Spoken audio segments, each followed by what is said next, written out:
Welcome to G Fun Facts Online. Throughout human history, one animal has stood beside us and beneath us as a true partner in building civilization, the horse. From the chariots of pharaohs to the cavalry of Genghis Khan, horses have defined our ability to travel, trade, and wage war. But have you ever stopped to wonder how we transformed a wild, skittish prey animal into a willing partner? For a long time, we thought it was just a matter of training and patience. But cutting-edge science reveals a more fascinating story, one written in the language of DNA. It turns out human history was changed forever by a few tiny, powerful mutations in the horse's genetic code. Today, we're unlocking the secrets of the rideable steed by exploring two revolutionary genes, GSDMC, the gene that built a stronger back, and DMRT3, the gene that gave us a smoother ride. This isn't just a story about horses, it's a story about how humans became genetic engineers long before we ever knew what a gene was. The domestication of the horse was one of the most important moments in our history. It was a biotechnological revolution that, in essence, gave humanity a superpower: speed and endurance far beyond our own 2 feet. For decades, archaeologists and historians puzzled over where and when this crucial partnership began. We have evidence of humans hunting horses for meat that goes back tens of thousands of years. But the leap from seeing a horse as a meal to seeing it as a vehicle is enormous. Recent breakthroughs, combining archaeology with advanced genetic analysis, have finally pinpointed the cradle of modern domestic horses. The evidence points to the steppes of the Don-Volga region in what is now modern-day Russia and Ukraine, around 200 years ago.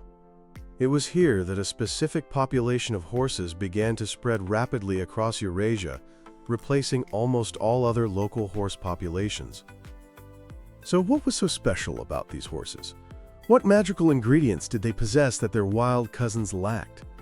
The answer wasn't something you could see just by looking. It was hidden deep inside their cells. To find it, scientists have embarked on a form of genetic time travel. They've painstakingly extracted and sequenced the DNA from the bones of hundreds of ancient horses, some dating back thousands of years. By comparing these ancient genomes to each other and to modern horse breeds, they can spot the exact moments in history where a new genetic trait appeared and rapidly became popular. It's like watching evolution happen in fast forward, and it revealed 3 critical mutations that created the perfect mount. The first major hurdle in riding a horse is a simple matter of physics. An adult human is a heavy, awkward load to place on an animal's spine. A wild horse's back is not naturally designed to carry that kind of concentrated weight for long periods. Doing so would likely cause pain, strain, and injury, making the horse unwilling and unable to cooperate. So how did early humans overcome this fundamental biomechanical problem? The answer lies in a gene called GSDMC. A groundbreaking study published in the journal Science, led by Professor Ludovic Orlando, analyzed the DNA of hundreds of ancient horses. His team was looking for genetic markers that showed signs of intense and rapid selection. In other words, traits that early horse breeders found so valuable that they specifically bred for them over and over again. One gene immediately stood out: GSDMC. Ironically, in humans, mutations near this very same gene are associated with an increased risk of chronic back pain and spinal diseases like scoliosis.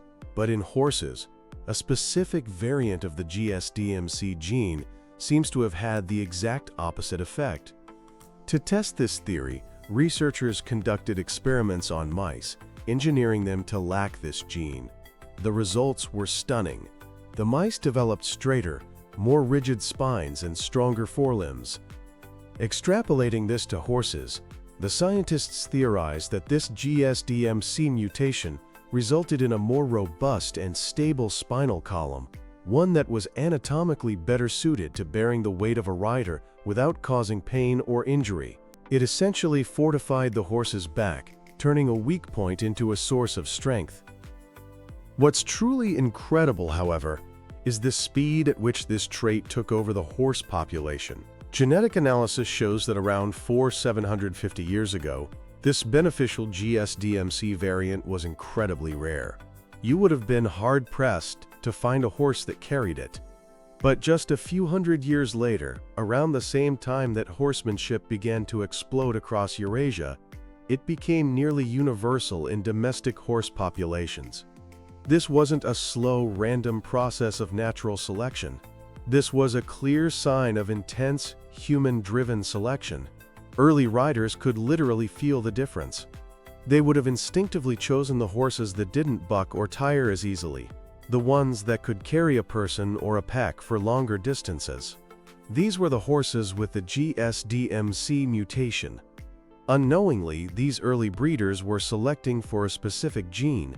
This gave those horses a massive reproductive advantage. It's estimated that horses carrying this mutation produced about 20% more offspring than those without it. This genetic revolution wasn't just an anatomical tweak. It was the foundational change that enabled the rise of equestrian civilizations. Without a horse that could be comfortably ridden, the vast trade networks, nomadic empires, and rapid military movements that defined the Bronze Age and beyond might never have happened. But a strong back was only part of the equation. Imagine you have a car with a powerful engine and a super strong frame but no suspension. The ride would be so jarring and uncomfortable that you wouldn't be able to travel very far. The same was true for early horsemanship. Wild horses, and many domestic breeds today, have three natural gaits: the walk, the trot, and the canter or gallop. While the walk is slow and the gallop is a sprint, the trot is the go-to gait for covering ground at a moderate, efficient speed. There's just one problem. The trot is a 2-beat diagonal gait, meaning the horse's diagonal legs move in pairs, with a moment of suspension where all 4 feet are off the ground. This creates a distinct bounce. For a rider, this bounce can be incredibly jarring and tiring over long distances. Riders on trotting horses have to learn to post, rising up and down in the saddle in rhythm with the horse's movement to absorb the shock. It's a physically demanding skill. A more comfortable solution was needed, and once again, the answer came from a single genetic mutation, this time in a gene called DMRT3. This gene is so important, it's often nicknamed the gatekeeper gene. The discovery was led by Professor Leif Andersson at Uppsala University in Sweden. His team analyzed the DNA of thousands of horses from over 140 different breeds worldwide. They found that a specific mutation in the DMRT3 gene was responsible for unlocking a whole new set of movements for the horse. The science is fascinating. The mutation is what's known as a nonsense mutation. It creates a premature stop signal in the genetic code, which results in a shorter, truncated version of the DMRT3 protein. This altered protein affects the development of the neural circuits in the horse's spinal cord, the very circuits that coordinate the movement of the limbs. This small change prevents the horse's brain from effectively sending the signal to perform a standard, bouncy trot.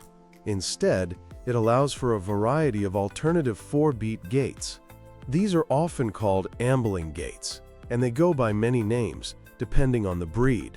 The running walk of the Tennessee walking horse, the rack of the American saddlebred, the tolt of the Icelandic horse, or the passo largo of the passo fino. What all these gaits have in common is that they are incredibly smooth. In a 4-beat amble, there is always at least 1 foot on the ground at all times. There is no suspension phase, which eliminates the bounce. The result is a ride so fluid that it's famously claimed a rider on a good passo fino can carry a full glass of wine at speed without spilling a drop.